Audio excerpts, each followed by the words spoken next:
નમસ્કાર, હું છું પ્રિયા અને તમે જોઈ રહ્યા છો જનતા કી જાણકારી ન્યૂઝ। નજર કરીએ આજના સમાચાર। પાલનપુરની 2 કોલેજોમાં કરોડોની છેતરપિંડી આચરવાના કેસમાં ઝડપાયેલા ભરત બાટિયાને પોલીસે કોર્ટમાં કર્યો રજૂ।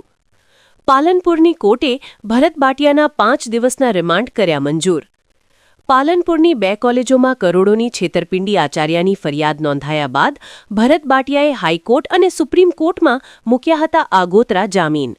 હાઈકોર્ટ અને સુપ્રીમ કોર્ટમાં આગોતરા જામીન થયા હતા નામંજૂર।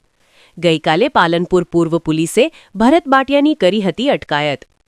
પાલનપુરની નારાયણી કોલેજમાં નકલી આચાર્ય બની 4 કરોડ તો Umiya self finance BEd college સાથે 1.50 કરોડની છેતરપિંડી આચર્યાની નોંધાઈ હતી ફરિયાદ। 5 દિવસના રિમાન્ડ મેળવ્યા બાદ પોલીસ હવે આ કેસમાં ભરત બાટિયાની અલગ અલગ પાસાઓથી કરશે તપાસ। રિપોર્ટ ભરત ઠક્કર, ડીસા, બનાસકાંઠા।